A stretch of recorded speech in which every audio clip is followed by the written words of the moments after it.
আজ পৌষ সংক্রান্তি। পৌষ সংক্রান্তির দিন সবাই কম বেশি বাড়িতে পিঠে বানিয়ে থাকে। এছাড়াও থাকে ভোরবেলার কিছু নিয়ম।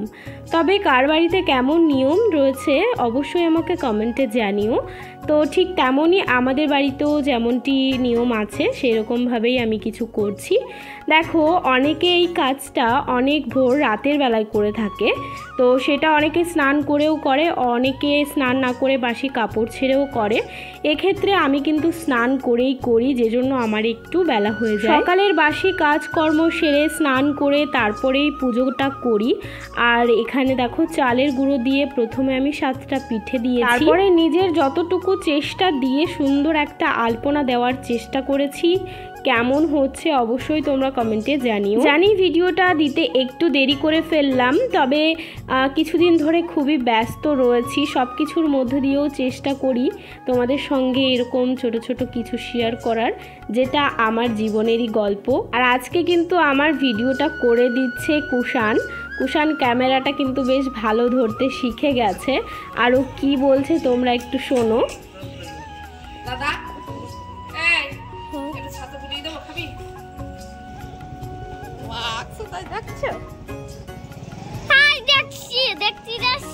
ভিডিও করার মালিক হয়েছে, ভিডিও করে ভালো করে দেখাই যাচ্ছে না। বন্ধ করে দাও, বন্ধ করে তুমি একটু শান্তিতে দেখো, তারপর আবার করে নে পরে। হ্যাঁ, তো কুষাণকে নাকি আমি দেখতে দিচ্ছি না, ক্যামেরা ধরিয়ে দাঁড় করিয়ে দিয়েছি, এটাই ও বলছিল। যাই হোক, আশা করছি বুঝতে পেরেছো তোমরা ওর কথা। অনেকে বুঝতে পারে না। তো যাই হোক, আমি যেখানে পুজো করব সেখানে করে নিয়েছি যেটুকু করার। তাছাড়া চালের গুঁড়ো ছিল, সেই জন্য আমি সামনের দিকে একটু ডিজাইন করে নিলাম।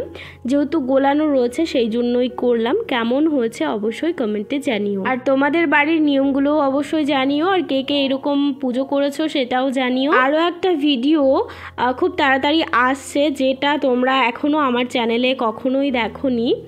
একটা অন্যরকম ভিডিও খুব তাড়াতাড়ি আসছে, আশা করছি তোমাদের বেশ ভালো লাগবে। যে কাজের ভিডিওটির কথা বলছি, যখন দেখবে তখনই বুঝতে পারবে। তবে ভিডিওটা সম্পূর্ণ নিজের ভালো লাগার, নিজের ভালো থাকা। এবার থেকে ভেবেছি ওই কাজগুলো নিয়েই নিজেকে ব্যস্ত করে তুলবো, কারণ মানুষের কাছে তোমার মূল্য ততদিন যতদিন তোমার প্রয়োজন আছে। আশেপাশে স্বার্থপর মানুষদের সঙ্গে সময় না কাটিয়ে নিজেকে ব্যস্ত করে তুলে নিজের ভালো লাগাগুলোকে সময় দেওয়াই অনেক ভালো। তো যাই হোক, এখানে পুজোর জন্য আমি সমস্ত কিছু গুছিয়ে বসে পড়েছি। প্রথমত এখানে আমি ঘট বসিয়ে নেব। ঘটে আমি সিঁদুরের ফোঁটা দিয়েছি, একটা আমের পল্লব দিয়েছি, আর একটা কলা দিয়েছি। 3টে দুব্বা দেব আর 3টে বেলপাতা দেব। এইভাবেই আমি ঘরটা বসিয়ে নেব।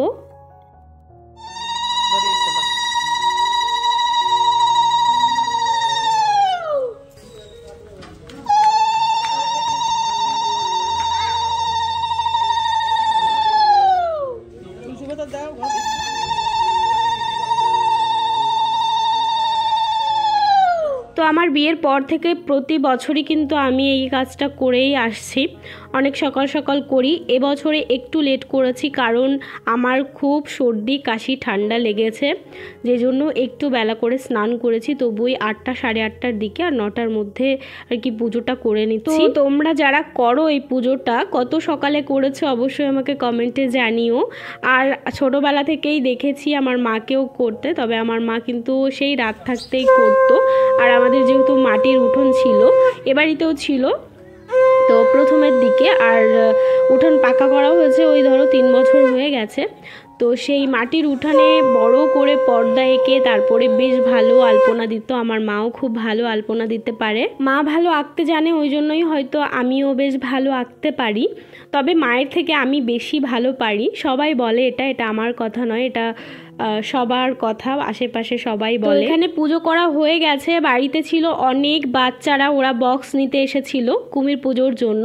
তো সবাইকে আমি প্রসাদ দিয়ে দিয়েছি। আর সন্ধ্যার পরে এখন পিঠে করে নিচ্ছিলাম, আর এই পিঠে দিয়েই আজকের ব্লগটা শেষ করলাম।